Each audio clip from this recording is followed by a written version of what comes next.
Hello friends, welcome to the point solution. कैसे हो आप सब? तो सामान्य विज्ञान की 3000 एमसीक्यूज की जो रिवीजन एक्सप्रेस चल रही थी, आज उसका ये 15वां पार्ट है और आज हम लोग अपने 500 क्वेश्चन कंप्लीट कर लेंगे। अभी तक जो 14 पार्ट हुए हैं आप उनको प्लेलिस्ट में विजिट करके देख सकते हो। बाकी इसमें हम ऐसे क्वेश्चंस कर रहे थे जो रेलवे ने 2018 में अपने हर एक शिफ्ट में पूछा था, और ये आने वाले आपके जितने भी एग्जाम है जिसमें साइंस आपसे पूछा जाएगा उसके लिए हेल्पफुल रहने वाला है। और ये बाइलिंगुअल चल रहा था, हिंदी और इंग्लिश में। ठीक है, इसका पीडीएफ डिस्क्रिप्शन में मिल जाएगा, आप उसको डाउनलोड कर सकते हो। लेकिन अभी वो हिंदी में है, जब मैं इंग्लिश में कन्वर्ट कर लूंगा तो आपको इंग्लिश में प्रोवाइड करा दूंगा। तो चलिए फिर बढ़ते हैं हम लोग आज अपने 15वें एपिसोड की तरफ, क्वेश्चंस की तरफ। तो अभी तक हम लोग 475 क्वेश्चन कर लिए थे, 476वें क्वेश्चन से आगे बढ़ना है। तो आज का जो हमारा पहला क्वेश्चन है, the heat trapped beneath the earth surface is called. पृथ्वी की सतह के नीचे फंसी गर्मी को क्या कहते हैं? तो इसे हम लोग जियोथर्मल एनर्जी कहते हैं, या हिंदी में भूतापीय ऊर्जा। तो हिंदी में तो आपको डायरेक्टली दिख भी रहा है, पृथ्वी के अंदर की जो तापीय ऊर्जा होती है उसे भूतापीय ऊर्जा कहते हैं। आपने जियोथर्मल पावर प्लांट के बारे में सुना होगा, ठीक है, जियोथर्मल पावर प्लांट के बारे में। तो ये जो पावर प्लांट होता है ये इसी पे बेस्ड होता है। जो जियोथर्मल एनर्जी होता है, अर्थ के क्रस्ट में जो मोल्टेन रॉक्स होते हैं ना, पत्थर, उनसे, यानी कि जो पिघले हुए पत्थर होते हैं जिनको हम लोग मैग्मा कहते हैं, मैग्मा, इनसे बहुत ज्यादा मात्रा में एनर्जी यानी हीट निकलती है। और ये जो हीट होती है एक्चुअली इसके ऊपर भी एक लेयर होता है, मेंटल लेयर, और उस मेंटल लेयर में कुछ जियोलॉजिकल रीजन की वजह से जब दरारें पड़ती हैं तब ये एनर्जी बाहर निकलता है। अदरवाइज ये एनर्जी बाहर नहीं आता है आपके अर्थ के सरफेस पे। जब इनमें कुछ दरारें पड़ती हैं तब फिर ये आकर के अर्थ के सरफेस से होता हुआ ये बाहर निकलता है, और जो अर्थ में पानी होता है उसको गर्म कर देता है। ठीक है, अब वो गर्म पानी स्टीम के रूप में या फिर डायरेक्ट ऐसे ही बाहर निकलने लगती है। लेकिन ये कुछ कुछ जगहों पर ही होता है, हर जगह पे नहीं होता है, तो उसके लिए कुछ लोकेशंस होते हैं। तो यही जो गर्म पानी होता है इसी का यूज करके इलेक्ट्रिसिटी को जनरेट किया जाता है, जिसे हम लोग थर्मल पावर प्लांट कहते हैं। तो डी ऑप्शन आपका करेक्ट है। ये जो फॉसिल एनर्जी है, जैसे आपका पेट्रोल हो गया, पेट्रोल, कोल, जो कोयला हो गया, ये सब जीवाश्म ऊर्जा के एग्जाम्पल हैं। न्यूक्लियर एनर्जी आप जानते हो, न्यूक्लियर फ्यूजन से बनने वाली जो एनर्जी होती है उसको हम न्यूक्लियर एनर्जी कहते हैं। ये भी आपका इलेक्ट्रिसिटी जनरेशन के काम में आता है और एटम बम वगैरह बनाने के भी काम में आता है। तो ये काफी खतरनाक होता है न्यूक्लियर फ्यूजन, अगर ये अनकंट्रोलेबल हो गया तो बहुत घातक हो जाता है। टाइडल एनर्जी के बारे में आप शायद जानते होंगे कि जो समुद्रों पर लहरें बनती हैं, जो वेव्स बनती हैं, इनके बीच भी एनर्जी होता है, और इस एनर्जी का यूज करके भी इलेक्ट्रिसिटी को जनरेट किया जा सकता है। ठीक है, तो ये अभी पन्नों पर ही है, अभी अप्लाई नहीं किया गया है, लेकिन इनके बीच भी एनर्जी होती है जिसे हम टाइडल एनर्जी कहते हैं। राइट, तो जियोथर्मल एनर्जी करेक्ट आंसर हो जाएगा। आगे है कि during free fall of an object which of the following energy increases at some point in its path. तो जब भी कोई ऑब्जेक्ट का फ्री फॉल हो रहा होता है, कोई भी ऑब्जेक्ट यहाँ पर है, फ्रीली ये नीचे गिर रहा होता है, तो मैंने आपको बताया था कि इसके हर एक पॉइंट पर कहीं भी आप देखोगे तो एक चीज हमेशा यूनिफॉर्म होती है, वो होती है आपका एक्सलरेशन ड्यू टू ग्रेविटी। लेकिन यहाँ पर हाइट पर जो पोटेंशियल एनर्जी होती है वो मैक्सिमम होती है इस ऑब्जेक्ट की। ठीक है, ये मैक्सिमम होती है, और वहीं पर हाइट पर जब ये रुकी हुई है तो यहाँ पर जो काइनेटिक एनर्जी होती है वो मिनिमम होती है, या फिर कह लीजिए जीरो होती है। अब जैसे ही ये गिरना शुरू होता है तो इसकी जो पोटेंशियल एनर्जी है वो भी डिक्रीज होना शुरू हो जाती है। ठीक है, घटने लगती है। लेकिन जो काइनेटिक एनर्जी थी, जो मिनिमम थी, वो बढ़ना शुरू हो जाती है। ठीक है, तो अब यहाँ पर हमसे पूछा है जब किसी भी ऑब्जेक्ट का फ्री फॉल होता है तो कौन सी चीज इसमें से ऐसी है जो किसी पॉइंट पे इंक्रीज होना शुरू हो जाती है? तो काइनेटिक एनर्जी है। ठीक है, ये किसी पॉइंट पर अपने पिछले हर एक पॉइंट के कंपेरिजन में ये बढ़ जाती है काइनेटिक एनर्जी। बी ऑप्शन हमारा करेक्ट हो जाएगा।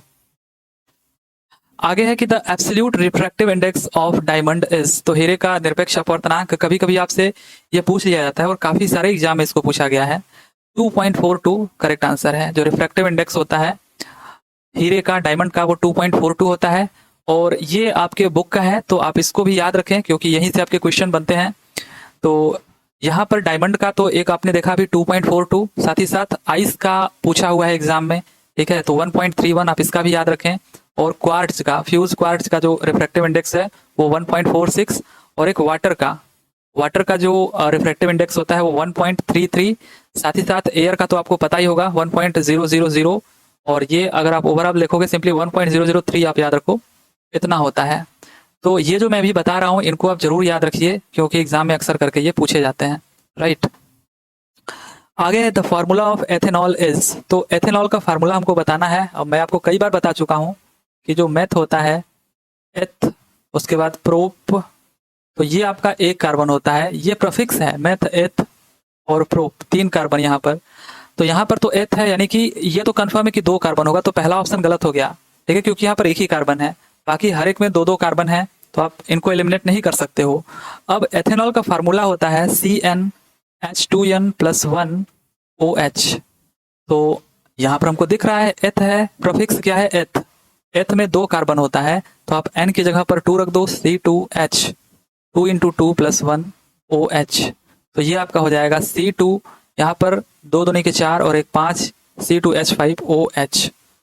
तो C2H5OH ये आपका है एथेनॉल। ये जो ऑल होता है ये सफिक्स है एल्कोहल ग्रुप का, ठीक है, सफिक्स। तो डी ऑप्शन हमारा करेक्ट हो जाएगा, C2H5OH।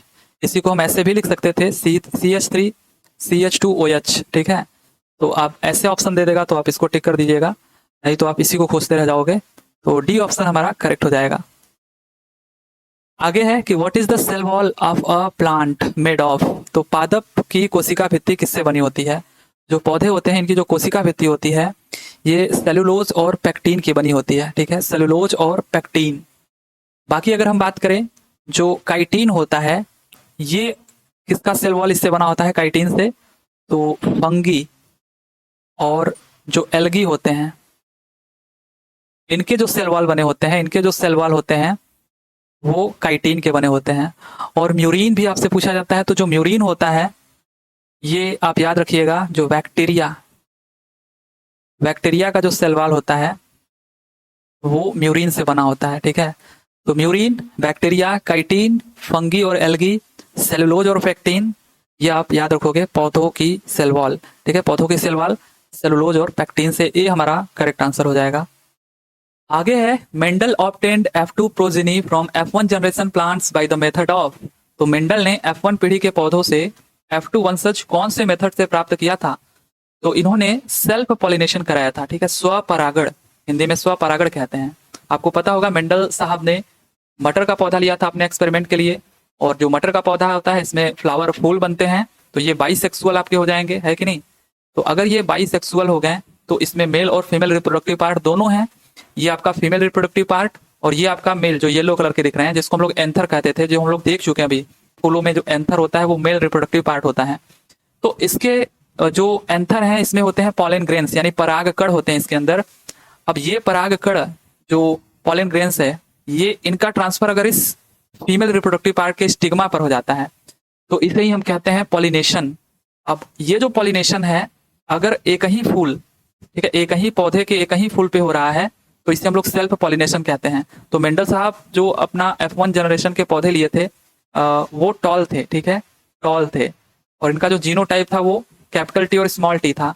तो ये कोई दूसरा पौधा लाने नहीं गए, उसी पौधे पर, ठीक है, उसी पौधे के कैपिटल टी और स्मॉल टी से इनका करा दिया पॉलिनेशन, जिससे इनको मिल गया F2 जनरेशन के पौधे, ठीक है।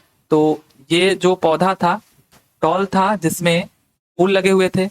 अब इस फूल का जो मेल रिप्रोडक्टिव पार्ट है और जो फीमेल रिप्रोडक्टिव पार्ट है इन्होंने इनके बीच ही पॉलिनेशन करा दिया, कोई दूसरा पौधा लाने नहीं गए। अगर इन्होंने दूसरा पौधा लाया होता और उसका जो मेल और फीमेल रिप्रोडक्टिव पार्ट है तो इसके मेल रिप्रोडक्टिव पार्ट से इसके फीमेल रिप्रोडक्टिव पार्ट पे अगर ये जो पराग कण हैं वो ट्रांसफर हो जाते तो ये हमारा क्रॉस पॉलिनेशन कहलाता, ठीक है, क्रॉस पॉलिनेशन यानी परागण कहलाता। ये इन्होंने लेकिन स्वपरागण ही कर दिया, सेल्फ पॉलिनेशन कर दिया, जिससे इनको F2 जनरेशन के पौधे प्राप्त हुए। तो हमारा ए ऑप्शन क्या हो जाएगा, करेक्ट हो जाएगा। आगे है 2500 watt is equals to dash kilowatt. तो ये तो काफी इजी क्वेश्चन निकल गया कि यहाँ पर सिंपली आपको किलोवाट में कन्वर्ट करना है, तो आप मजे मजे में कर दोगे, 1000 से डिवाइड कर दिया आपने और ये बन गया आपका 2.5 किलोवाट। ये आपका है पावर, और पावर में अगर आपने टाइम का मल्टीप्लाई कर दिया तो ये बन गया एनर्जी, यानी कि किलोवाट आवर। आगे है कि tartaric acid is a component of. Tartaric acid किसका एक घटक है। तो ये आपका कंपोनेंट है बेकिंग पाउडर का, डी ऑप्शन हमारा करेक्ट है। टार्ट्रिक एसिड बेकिंग पाउडर का कंपोनेंट है। अब ये जो बेकिंग सोडा है, बेकिंग पाउडर, क्या ये दोनों एक ही चीज होता है? नहीं, ये दोनों अलग अलग चीज है। आपको पता होगा कि बेकिंग सोडा जो है उसका फॉर्मूला होता है NaHCO3 यानी सोडियम बाई कार्बोनेट या सोडियम हाइड्रोजन कार्बोनेट कहते हैं इसको। फिर ये बेकिंग पाउडर क्या होता है? तो जब हम सोडियम बाई कार्बोनेट यानी बेकिंग सोडा को गर्म करते हैं, क्योंकि ये आपका खाने वाला सोडा होता है, तो जब आप किसी खाने वाले चीज में इसको मिलाते हो और उसको गर्म करते हो, तो ये जो NaHCO3 है, ये आपका जब आपने इसको हीट किया तो ये आपका देता है Na2CO3 plus H2O plus CO2 carbon dioxide. जैसे कि यदि आप केक बना रहे हो, ठीक है, और या फिर ब्रेड वगैरह बना रहे हो, तो ये जो CO2 होता है ये इस केक को या फिर ब्रेड को सॉफ्टनेस प्रोवाइड करता है या फिर इनको स्पॉन्जी बनाता है, ठीक है, स्पॉन्जी बनाता है। तो ये तो काम हो गया कार्बन डाइऑक्साइड का। लेकिन यहाँ पर आप देख रहे हो Na2CO3 प्रेजेंट है यानी सोडियम कार्बोनेट, जो कि आपका वॉशिंग सोडा या फिर आप कह लो ये तो आपका साल्टी हो गया। तो इसका जो टेस्ट होता है वो बहुत कड़वा होता है और ये इस पूरे चीज को कड़वाहट प्रदान कर दी। तो इसी कड़वाहट को दूर करने के लिए हम ये जो आप NaHCO3 देख रहे हो, NaHCO3 यानी सोडियम बाई कार्बोनेट या बेकिंग सोडा, इस बेकिंग सोडा में हम मिलाते हैं कोई एक ऐसा एसिड जो एडिबल हो, ऐसा नहीं कि कुछ भी मिला दिए। तो एक एडिबल एसिड मिलाते हैं जिससे जो इसकी कड़वाहट है वो दूर हो जाती है और ये स्वीट हो जाता है। तो और ये आपका again H2O plus carbon dioxide, यानी कि ये आपके वैसे के वैसे मिल जाएंगे, लेकिन ये जो Na2CO3 था ये गायब हो जाएगा, इसकी कड़वाहट दूर हो जाएगी और ये मीठा हो जाएगा। तो ये जो हम एसिड मिक्स कर रहे हैं यही हमारा टार्ट्रिक एसिड है यहाँ पर। तो ये टार्ट्रिक एसिड अगर हम मिक्स कर देते हैं इस बेकिंग सोडा में तो ये हमारा बन जाता है बेकिंग पाउडर, ठीक है। तो टार्ट्रिक एसिड अगर आप इसमें मिक्स कर देते हो तो ये आपका बन जाता है बेकिंग पाउडर। तो अब आपको पता चल गया होगा कि बेकिंग पाउडर क्या है। विनेगर ये आपका 5 to 8% एसिटिक एसिड का सोल्यूशन होता है, ठीक है, तो ये तो आपको पता ही होगा। आगे है dash is generally used in electric heating appliances. तो आपको ये भी पता है नाइक्रोम, ये ऑप्शन आपका करेक्ट है, क्योंकि इसका जो रेजिस्टेंस होता है वो हाई होता है, साथ ही साथ जो मेल्टिंग पॉइंट होता है वो भी हाई होता है, क्योंकि अगर मेल्टिंग पॉइंट कम हुआ तो जल्दी गल जाएगा। अगर करंट फ्लो हो रहा है इसमें, चूंकि रेजिस्टेंस ज़्यादा है तो करंट को ये पहली बात तो फ्लो नहीं होने देता है, और जब फ्लो नहीं होने देता है तो इसमें से हीट के फॉर्म में एनर्जी लगती है हमको मिलने, और मेल्टिंग पॉइंट अधिक होने के कारण इसके जो तार होते हैं वो गलते भी नहीं है। राइट, ए ऑप्शन हमारा करेक्ट हो जाएगा। आगे है a ball thrown vertically returns to the ground after 12.5 second, find the velocity with which it was thrown. तो जब एक बॉल को देखिए वर्टिकली ऊपर फेंका जा रहा है, ठीक है, ऐसे वर्टिकली ऊपर फेंका जा रहा है, तो ऊपर जा करके वापस से नीचे वहीं पर उसी स्थान पर आएगा, क्योंकि ये वर्टिकली फेंका गया है, उसी स्थान पर नीचे पहुंचता है कितने सेकंड में? तो टाइम ये लेता है 12.5 सेकंड। हमसे पूछ रहा है बताइए ये किस वेलोसिटी से ऊपर फेंका गया था, यानी इनिशियल वेलोसिटी हमको बताना है। अब देखिए यहाँ पर आप जितना टाइम इसको ऊपर जाने में लगा, जब बाल को आपने वर्टिकली ऐसे फेंका है ऊपर, तो जितना टाइम इसको ऊपर जाने में लगेगा और जितना टाइम इसको नीचे आने में लगेगा वो दोनों आधा आधा होगा, ठीक है, यानी कि ऊपर जाने में जो लगा टाइम है वो बराबर होगा नीचे गिरने में लगने वाले टाइम के। तो यहाँ पर टोटल जो टाइम है वो 12.5 सेकेंड है, तो ऊपर जाने में जो टाइम लगेगा वो कितना लगेगा? 6.25 सेकेंड। ऐसा हम क्यों कर रहे हैं? क्योंकि हमको पता है जब ये ऊपर पहुंचा होगा तो एक कंडीशन ऐसी आई होगी जहां पर ये रेस्ट में आ गया होगा, जहां पर इसकी वेलोसिटी है वो 0 हो गई होगी, और उसके बाद से ये गिरना शुरू हो गया होगा। तो हमको फाइनल वेलोसिटी मिल गई, ठीक है, किन्हीं दो पॉइंट के बीच का, और टाइम भी पता चल गया कि कितना टाइम लगा वहां तक जाने में। तो हम लोग अगर जो मोशन है उसका फर्स्ट इक्वेशन यूज कर ले कि v equals to u plus a t, तो आसानी से हमको पता चल जाएगा वेलोसिटी जब यहाँ पर पहुंचा है तो वो 0 है, और इनिशियल स्पीड हमारा u जो कि पता करना है कि कितने वेलोसिटी से ये फेंका गया था ऊपर, और ए देखिए हमको यहाँ पर चूंकि ये जो हम ऊपर की तरफ जा रहे हैं तो ऐसे कंडीशन में ग्रेविटेशनल फोर्स नीचे काम कर रहा है, तो जो एक्सेलरेशन ड्यू टू ग्रेविटी होगा वो भी आपका नेगेटिव होगा, ठीक है। अगर नीचे कोई चीज गिर रही होती तो जी हमारा पॉजिटिव होता, लेकिन ये ऊपर की तरफ हम देख रहे हैं तो ये नेगेटिव होगा, और जी की वैल्यू आपको ऑलरेडी गिवन है 10, और टाइम आपको पता है कि 6.25 सेकेंड लग रहा है। तो आ गया हमारा initial velocity 62.5 metre per second. हालांकि 62.5 मीटर पर सेकेंड कहीं पे ऑप्शन में गिवन नहीं है, तो बोर्ड ने इसको इस पे सभी को मार्क्स दिए थे, जो कि 65 के करीब आंसर दिख रहा है, लेकिन ये इतना भी करीब नहीं है, बट इस पे सभी को मार्क्स मिले थे। आगे है at a given temperature the speed of sound is maximum in. तो अभी तक आप देख रहे थे कि जो साउंड की स्पीड है वो किस में मैक्सिमम होती है, सॉलिड में, बट यहाँ पे तो सारे के सारे ही सॉलिड हैं। तो आपको बताना इनमें से किस में सबसे ज्यादा मैक्सिमम होता है। तो आप एक चीज याद रखिएगा, साइना, SINA, ठीक है। तो इससे आपका काम बन जाएगा, इतना ही आपसे पूछा जाता है।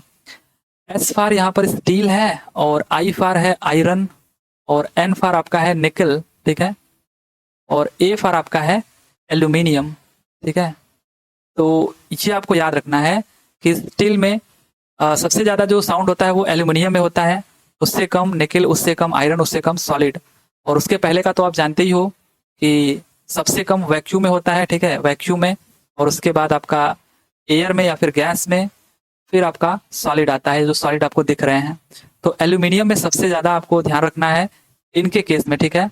SINA, साइना आप याद रखना, अक्सर करके यही आपसे पूछा जाता है, राइट। आगे है the momentum of an object of mass 200 gram with 10 joule of kinetic energy will be.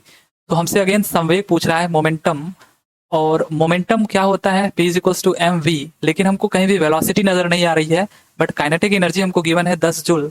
तो इस काइनेटिक एनर्जी से हम आसानी से पता लगा सकते हैं, ये 10 जूल है, और काइनेटिक एनर्जी 1/2 mv स्क्वायर होता है। तो mv स्क्वायर कितना हो जाएगा, ये 10 दूनी के 20, और v स्क्वायर यहाँ से कितना हो जाएगा 20/m। m हमको गिवन है 200 ग्राम, लेकिन ये SI यूनिट में नहीं है। जब भी m लिखते हैं हम लोग इसके SI यूनिट यानी kg में लिखते हैं। तो ये जो 200 ग्राम है, इसको अगर हम लोग kg में बदले तो इसको 1000 से डिवाइड करना होगा। तो डिवाइड करने से बेहतर है हम ऊपर 1000 से गुणा कर दें, और ये 2 जीरो से 2 जीरो गया, और यहाँ पर आपका हो गया 2 दहा में 20, 10 दहा में 100, यानी कि v की जो वैल्यू आ जाएगी वो 10 आ जाएगी, क्योंकि ये स्क्वायर है। तो 10 हमारा आ गया मीटर पर सेकेंड, और P is equals to mv हमको पता है, मास हमको पता है 200 ग्राम, जो कि अगेन हमको kg में ही रखना है। तो 200 बटे kg के लिए आप 1000 से डिवाइड कर दिए, और v हमारा 10 है। तो 1 जीरो से 1 जीरो ये कटा, 2 जीरो से 2 जीरो ये कटा, हमारा आ गया 2। क्या 2 आएगा, 2 kg metre per second. So first option हमारा करेक्ट हो जाएगा A, 2 kg metre per second. तो इजी क्वेश्चन है, आप बस ये देख लो कि कैसे हम जल्दी कर पाएंगे, बाकी तो फार्मूले में रख रख के सबको पता करना है, काफी आसान सवाल है। आगे है an object of mass 10 kg is moving with a velocity of 2 metre per second, what is the momentum inherent in the object. तो ये तो बिना पेन पेपर वाला सवाल ये भी हो गया, आपको मोमेंटम ही अगेन निकालना है, और मास आपको kg में गिवन है, वेलोसिटी आपको गिवन है, P is equals to mv होता है। तो 10 दूनी के 20, और kg मीटर पर सेकेंड। सो 20 kg metre per second, B हमारा करेक्ट आंसर हो जाएगा। तो बच्चों वाले क्वेश्चन है ये सब। आगे है aluminium can separate copper from copper sulphate solution because aluminium. तो देखिए, इससे पहले जो क्वेश्चन आया था उसमें जिंक पूछा था, अभी एल्यूमिनियम पूछ रहा है। तो ये शिफ्ट जैसे चेंज होता है, तो उसमें किसी शिफ्ट में कुछ और पूछ दिया, किसी शिफ्ट में घुमा फिरा कर कुछ और पूछ दिया। तो इस बार आपसे जिंक न पूछ करके एल्यूमिनियम पूछा है। बट मेन मुद्दा यह है कि आपको ये रिएक्टिविटी टेबल याद होनी चाहिए, चाहे जैसे भी, क्योंकि इस पे क्वेश्चन बनते हैं। तो एल्यूमिनियम कॉपर सल्फेट सॉल्यूशन से कॉपर को अलग कर सकता है। ऐसा क्यों? क्योंकि एल्यूमिनियम आप देख सकते हो यहाँ पर है, और कॉपर यहाँ पर है। तो ये मोस्ट रिएक्टिव एलिमेंट है सबसे ऊपर, और जैसे जैसे नीचे आ रहे हैं वो लेस रिएक्टिव है। तो एल्यूमिनियम ज्यादा रिएक्टिव है कॉपर से, इस वजह से कॉपर को कॉपर सल्फेट से ये अलग कर सकता है, ठीक है। इसके सॉल्यूशन से एल्यूमिनियम अगर इनके बीच आ जाता है तो कॉपर को अलग कर देगा, ये जो सल्फेट होगा ये एल्यूमिनियम के साथ चली जाएगी, ठीक है। तो कौन सा ऑप्शन करेक्ट हो गया हमारा, is more reactive than copper. Aluminium जो है वो मोर रिएक्टिव है कॉपर से, इसलिए। आगे है in the modern periodic table elements with atomic number 19 to 36 are kept in which group. तो अभी देखिए, हमसे पूछा था पिछले शिफ्ट में या फिर पिछले पेपर में, वो पूछा था हमसे थर्ड पीरियड जो था आपका, उसके एलिमेंट्स के नाम, मतलब वो दे दिया था कि आपको 11 से 18 तक के जो एलिमेंट्स आते हैं वो किस पीरियड में आते हैं, तो थर्ड पीरियड में। अब ये 19 to 36 पूछ दिया है, यानी ठीक इसके बाद 19 से लेके 36, तो ये आपके फोर्थ पीरियड में आएंगे। आप इनको याद कर लो, मैं आपसे बोला था कि 4 पीरियड तक तो एटलीस्ट आप याद रखो ही। हाइड्रोजन, हीलियम, ये आपको पता है, लिथियम, बेरिलियम, और यहाँ पर आपका बकनोफनी यानी boron, carbon, nitrogen, oxygen, fluorine, neon, ये तो ऐसे ही याद है आपको, अगर आप ट्रिक ना भी यूज करो तो भी। और हलीनाकरब आपको ऐसे वर्टिकली याद है कि नहीं, हलीना यानी सोडियम, और बेमक्का सरबा यानी मैग्नीशियम, तो सोडियम मैग्नीशियम। उसके बाद यहाँ पर आपका होता है अलसी पीएस कलर, ठीक है, यानी aluminium, silicon, phosphorus, sulphur, chlorine, argon. ये फर्स्ट पीरियड, सेकेंड और ये थर्ड। जो चौथा आवर्त आपका होता है, पीरियड होता है, वो भी आप याद कर सकते हो इजिली। जैसे हली ना करब, तो यहाँ से आपको पता हो गया के आएगा यानी पोटेशियम, और बेमक्का सरबारा या बेटा मांगे कार स्कूटर, जो भी आप याद करते हो, तो ये आपका हो गया पोटेशियम, ये हो गया कैल्शियम। अब ये बीच के एलिमेंट में अभी बताता हूँ, इससे पहले आपको ये पता है कि ये हीलियम, नियॉन, आर्गन, और उसके बाद आता है क्रिप्टॉन। ये भी आपको पता चल गया, ये आपका चौथे पीरियड का है। बस बीच के जो एलिमेंट्स हैं वो आपको याद करना है, तो मैं इनको तोड़ तोड़ कर याद किया हूँ। जैसे आपका कक्का, कक्का स्काई, टीवी, टीवी कार मांगे, ठीक है। ये आप कुछ भी बना करके जो भी आपका है, या फिर ऐसे ही जैसे भी इसको याद रखिए। तो calcium, potassium, calcium, scandium, titanium, vanadium, chromium, manganese. फिर यहाँ पे आपका आ जाएगा फेको निकुजन, फेको निकुजन यानी आयरन, कोबाल्ट, निकल, कॉपर, जिंक। अब ये भी आपको पता है, बैंगन, आलू, गाजर, ठीक है। तो ये आपका हो गया सिंपली Ga, गैलियम। और उसके बाद आपका यही बस बचता है, गैलियम के बाद आपका आ जाएगा जर्मेनियम, जर्मेनियम के बाद आपका आ जाएगा आर्सेनिक, सेलेनियम, ब्रोमीन, और ये क्रिप्टॉन, ठीक है। तो ये आपके रहे चौथे पीरियड के एलिमेंट्स। ये चार अगर आपको पता है तो आपको किसी न किसी का एटॉमिक नंबर पता ही होगा। जैसे 2, 8, 10, सॉरी 2, 2, 8, 10 होता है, और 10, 8, 18 होता है, और ये आपका 36, ठीक है। तो 2, 10, 18, 36। क्रिप्टॉन का अगर आपको 36 पता है तो आप इसके अगल बगल का बता दोगे। कॉपर का आपको पता है 29, तो जिंक का आप बता दोगे कि 30, ऐसे ही इसके अगल बगल के जितने आप बता लोगे। आयरन का अगर 26 पता है तो इसके अगल बगल का बता लोगे। तो आप बता सकते हो, कैल्शियम का 20 है तो इसके आगे आने वाला 21, 22, ये सब आप तुरंत माइंड में अपने देख सकते हो कि कौन से एलिमेंट का एटॉमिक नंबर क्या होगा, ठीक है। आगे है a flatworm called dash has very simple eyes that are actually just eye spots that detect light. तो कौन से नामक एक फ्लैट वॉर्म में बहुत सामान्य आंखें होती हैं जो वास्तव में केवल आंखों के धब्बे होते हैं जो प्रकाश का पता लगाते हैं। तो ये आपका होता है प्लेनेरिया, बी ऑप्शन हमारा करेक्ट है। अब ये जो प्लेनेरिया होता है, ये आपके जो एनिमल किंगडम होता है, एनिमल किंगडम के प्लेंटी हेलमिंथिस फाइलम में आता है। अब ये जो प्लेंटी हेलमिंथिस फाइलम है, इसमें आते हैं कौन से जानवर, जिनको हम लोग कहते हैं फ्लैट वॉर्म, ठीक है, फ्लैट वॉर्म। इनके अंदर जो जानवर आते हैं उनको हम लोग कहते हैं फ्लैट वॉर्म।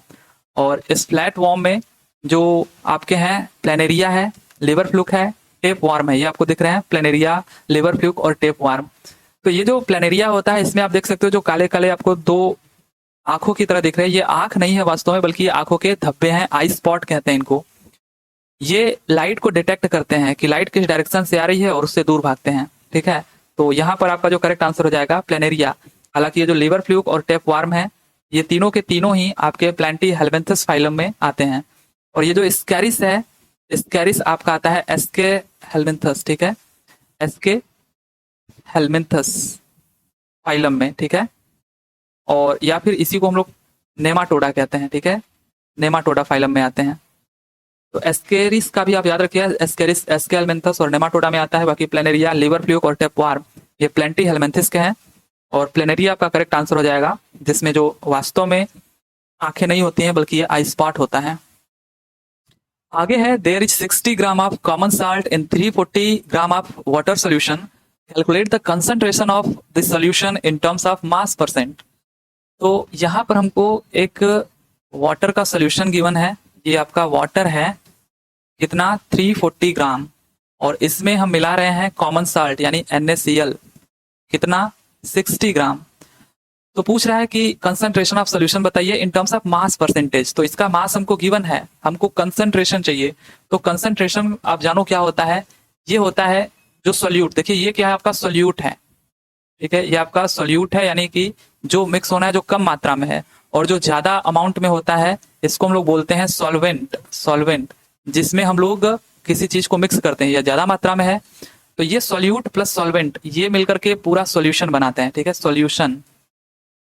तो कंसंट्रेशन जो होता है वो और कुछ नहीं बल्कि ये जो सॉल्यूट है, सॉल्यूट अगर मास के टर्म में पूछा है हमसे परसेंटेज, तो सॉल्यूट का जो मास है अपॉन जो सॉल्यूशन का मास है, सॉल्यूशन का जो मास है, ठीक है, सॉल्यूशन का जो मास है इनटू 100 कर दो क्योंकि हमको परसेंटेज चाहिए। तो आप देख सकते हो जो सॉल्यूट का मास है वो कितना है, 60 ग्राम, यानी 60 ग्राम कॉमन साल्ट था। और जो सॉल्यूशन का मास है वो क्या हो जाएगा, सॉल्यूट प्लस सॉल्वेंट।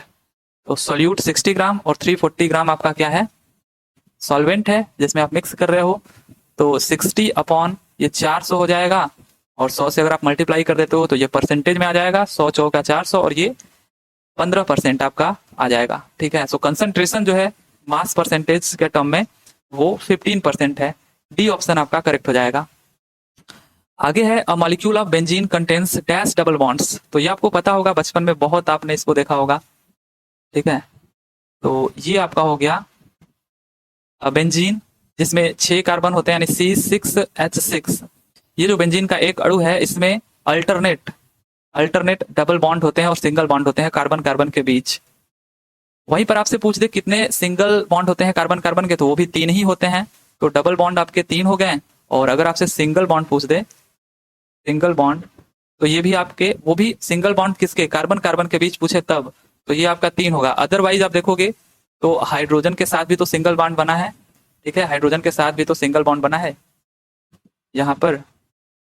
तो ये 1 2 3 4 5 6 ये, और ये जो 3 है वो टोटल मिला करके कितने हो जाएंगे, 9 सिंगल बॉन्ड। लेकिन कार्बन कार्बन सिंगल बॉन्ड पूछेगा तो आपको 3 ही बताना है, ये ध्यान दीजिएगा। और कार्बन कार्बन डबल बॉन्ड तो 3 होते ही हैं। आगे है bone cells are embedded in hard matrix. जो अस्थि कोशिकाएं होती हैं एक हार्ड मैट्रिक्स में अंतर स्थापित होती हैं। ये मैट्रिक्स क्या होता है, मैट्रिक्स जिससे हमारी बोन्स बनी होती हैं जो मजबूत होती हैं, ये आपका होता है कैल्शियम फॉस्फेट, ठीक है, कैल्शियम फॉस्फेट। ये हमारा मैट्रिक्स होता है जिससे हमारी बोन्स बनी होती हैं और मजबूत होती हैं। इसलिए कहा जाता है कि अगर कैल्शियम की कमी आपके अंदर हो गई तो आपकी हड्डियां कमजोर हो जाती हैं। तो यहाँ पर आपका करेक्ट आंसर कौन सा हो जाएगा, calcium and phosphate. D option हमारा करेक्ट है, ठीक है। आगे है when elements are arranged in increasing order of atomic mass, the atomic mass of the middle element is approximately the average of the atomic mass of the 2 elements. This rule is known as. तो ये किसका नियम था, ये Dobereiner का त्रिक नियम था। आपको पता होगा इन्होंने 3 ट्राइड्स दिए थे। 3 ट्राइड्स वो थे आपके लिथियम सोडियम पोटेशियम, ली ना क, और कैल्शियम बे मक्का सरबाराना तो SR यानी स्ट्रॉन्टियम, और बैरियम। और यहाँ पर एक और टाइप था जो था आपका क्लोरीन ब्रोमीन और आयोडीन। तो इन्होंने बोला कि अगर हम जो एलिमेंट्स हैं पीरियोडिक टेबल में उनको एटॉमिक मास यानी इंक्रीजिंग ऑर्डर में रखें एटॉमिक मास के, तो ये जो ट्राइड्स बन रहे हैं 3 ट्राइड्स जैसे लिथियम सोडियम पोटेशियम, तो इनका जो एटॉमिक मास है इसका 7, इसका 39 पॉइंट समथिंग होता है, लगभग 40 के बराबर, और सोडियम का 23। तो इन्होंने कहा था ये जो पहला और आखिरी जो एलिमेंट है ट्राइड्स में उसका एवरेज अगर हम लें जैसे 7 + 39 और इसका एवरेज आप निकाल दो तो ये आपका 46 आ जाएगा, और बाई 2 दैट मीन्स 23। तो ये सोडियम का जो एटॉमिक मास है वो आ गया, यानी जो इनका एवरेज है वो मिडिल एलिमेंट का एटॉमिक मास होगा। ये इन्होंने रूल दिया था, लेकिन ये 3 ही ट्राइड्स बना पाए थे। इन तीनों में आप चेक कर सकते हो जो मिडिल वाला होगा वो इन दोनों का एवरेज होगा एटॉमिक मास का, ठीक है। तो जिसको हम लोग डोबेराइनर का त्रिक नियम कहते हैं। डी ऑप्शन हमारा करेक्ट हो जाएगा।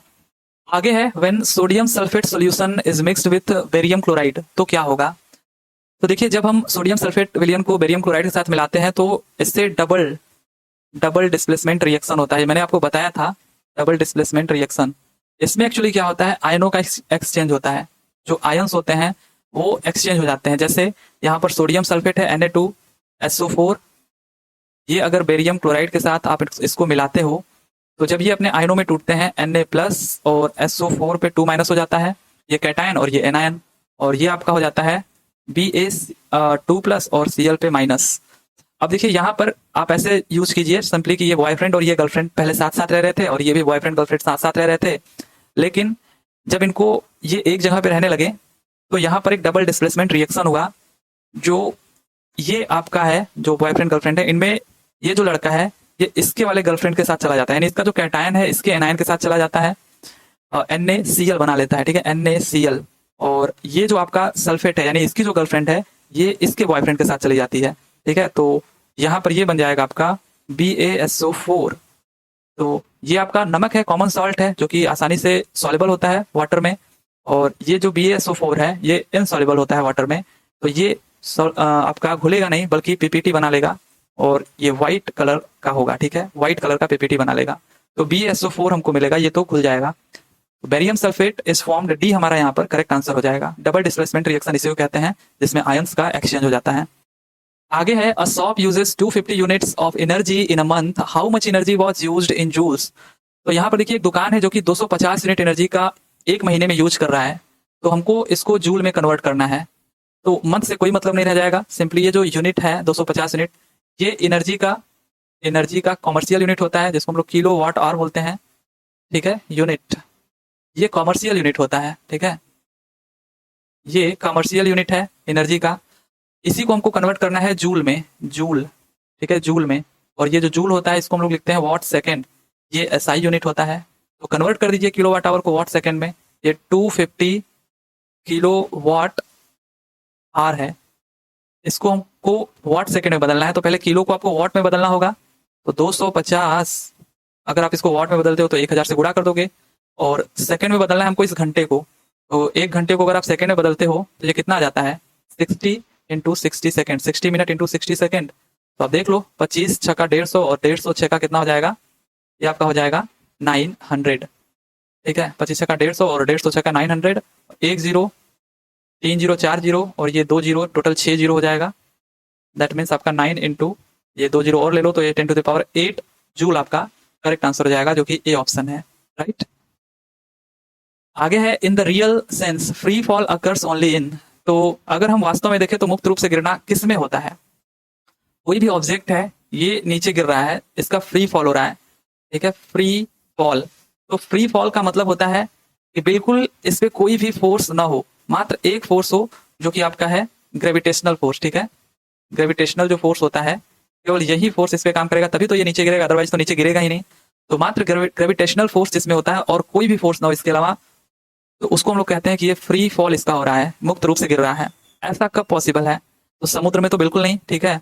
एयर में जब आप आओगे तो काफी सारी इसमें गैसेस प्रेजेंट होती है और गैसों का तो नेचर ही होता है कि वो ऊपर की तरफ फ्लो होती हैं, तो वो एक फोर्स लगाएंगे ऊपर की तरफ, और ये तो नीचे की तरफ फोर्स लग रहा है ग्रेविटेशनल फोर्स, तो ये भी उसे रेसिस्ट करेंगी। एटमॉस्फेयर यानी वायुमंडल, वायुमंडल मतलब वही हो गया जिसमें आपका एयर प्रेजेंट है, कई सारी गैसेस प्रेजेंट है, तो ये सारी की सारी चीजें रेसिस्ट करेंगी या और भी फोर्सेस लगाएंगी। बट फ्री फॉल का मतलब वो हो गया जब कोई भी बॉडी वैक्यूम में गिर रही है, क्योंकि वैक्यूम में कुछ भी नहीं है, केवल मात्र एक ग्रेविटेशनल फोर्स है जो इस पे वर्क करेगा। तो बी हमारा यहाँ पर करेक्ट आंसर हो जाएगा। आगे है if resistors are connected in series in a circuit then the value of current through the circuit is. तो ये भी काफी इजी क्वेश्चन है, आपको पता भी होगा, पहले भी बताया भी मैंने है कि अगर सर्किट सीरीज में कनेक्टेड है, सीरीज में, और यहाँ पर हम मान लेते हैं कि एक वोल्टेज से कनेक्टेड है, ठीक है, एक बैटरी कनेक्टेड है, तो यहाँ से प्रोड्यूस होने वाला जो करंट है इस जब सीरीज में जाता है तो सेम होता है सब में। यहाँ पे जो करंट जाएगा यहाँ पे वो आई ही करंट जाएगा। आप रेजिस्टेंस की वैल्यू कुछ भी रख लो, उससे कोई मतलब नहीं है, करंट सब में सेम रहेगा, ठीक है। लेकिन यही चीज अगर पैरेलल हो जाता, ठीक है, पैरेलल हो जाता तो क्या होता, तो जो करंट आ रही है यहाँ पर आपकी बैटरी लगा लो तो करंट बढ़ जाती, कुछ इसमें जाती, कुछ इसमें जाती, वो कुछ इसमें जाती, वो डिपेंड करता है यहाँ पर रेजिस्टेंस की वैल्यू क्या है, ठीक है। तो पैरेलल में आपका अलग अलग हो जाता जो करंट है, जबकि सीरीज में सेम रहेगा, तो रिमेन्स द सेम, ये हमारा करेक्ट आंसर हो जाएगा। आगे है कि dash is necessary for the synthesis of thyroxine. तो थायरॉक्सिन के संश्लेषण के लिए क्या आवश्यक है, तो ये आपका लास्ट क्वेश्चन है। देखिए थायरॉक्सिन जो होता है वो एक हार्मोन है, हार्मोन, और किससे ये हार्मोन बनता है, ये हार्मोन बनता है थायराइड ग्लैंड के द्वारा, ठीक है, थायराइड ग्लैंड के द्वारा। और ये जो थायराइड ग्लैंड है ये आपका एंडोक्राइन ग्लैंड होता है, सॉरी फिर नहीं चल रहा है यहाँ पर ठीक से, एंडोक्राइन ग्लैंड, ठीक है। और ये जो एंडोक्राइन ग्लैंड है ये केवल एंडोक्राइन ग्लैंड ही नहीं बल्कि हमारी बॉडी का लार्जेस्ट, सबसे बड़ा एंडोक्राइन ग्लैंड होता है, जो कि थायराइड ग्लैंड बनाता है, और इसी से बनता है आपका थायरॉक्सिन हार्मोन। तो इसको बनाने के लिए आयोडीन प्रचुर मात्रा में होना चाहिए हमारी बॉडी में, अदरवाइज ये नहीं बनेगा। ये आप देख सकते हो ट्रैकिया के ऊपर ये थायराइड ग्लैंड होता है, ठीक है, थायराइड ग्लैंड, तो इससे थायरॉक्सिन बनाने के लिए हमारे शरीर में प्रचुर मात्रा में आयोडीन होना चाहिए। नहीं तो आप सुने होंगे कि जब आयोडीन की कमी हो जाती है तो इससे जो थायराइड ग्लैंड है ये बढ़ जाता है और इससे आपको जो ग्वाइटर, ठीक है, ग्वाइटर आपने सुना होगा, ग्वाइटर जो रोग होता है जिसको हिंदी में गंडमाला कहते हैं, ठीक है, गंडमाला, इसके लक्षण दिखने लगते हैं जब थायराइड ग्लैंड बढ़ जाता है तो, ठीक है। तो इसलिए आयोडीन की प्रचुर मात्रा में होना जरूरी है हमारे शरीर में, नहीं तो आपको इसकी कमी से ग्वाइटर या फिर हम कह सकते हैं हाइपोथायराइडिज्म हो जाता है, ठीक है। तो बी ऑप्शन हमारा यहाँ पर करेक्ट हो जाएगा। और ये आपके पूरे होते हैं 500 क्वेश्चन। आई होप कि अभी तक आपको ये 500 क्वेश्चन अच्छा लगा होगा, मजा आया होगा पढ़ करके। अगर ठीक लगा होगा तो यार लाइक वगैरह कर दिया करो, क्योंकि यही मेरे साथ प्रॉब्लम है कि वीडियोस पे लाइक या फिर कमेंट वगैरह नहीं रहते हैं, तो मुझे भी एक मोटिवेशन जो मिलना होता है वो नहीं मिलता है, क्योंकि हमारे लिए तो वही चीज़ होता है मोटिवेशन, और तो कुछ नहीं है, राइट। तो चलिए ठीक है, फिर 500 क्वेश्चन कंप्लीट होता है, इसके बाद हम लोग डिस्कस करेंगे एएलपी के 500 क्वेश्चन को। और ये जो 3000 की एमसीक्यू सीरीज है ये अभी चलती रहेगी, बट वो पहले एएलपी का अगर हम लोग कर ले 500 क्वेश्चन, उसके बाद क्योंकि आपका एएलपी का एग्जाम पहले होना है, तो एक बार देख लीजिए कि क्या ये क्वेश्चंस मैच कर रहे हैं एएलपी से कि नहीं, ऐसे ही क्वेश्चंस पूछे जाते हैं या फिर आरआरबी कुछ चेंज कर देता है, ठीक है। तो चलिए फिर मिलते हैं अगले वीडियो में इन क्वेश्चंस के साथ, तब तक के लिए thank you, tata and bye bye.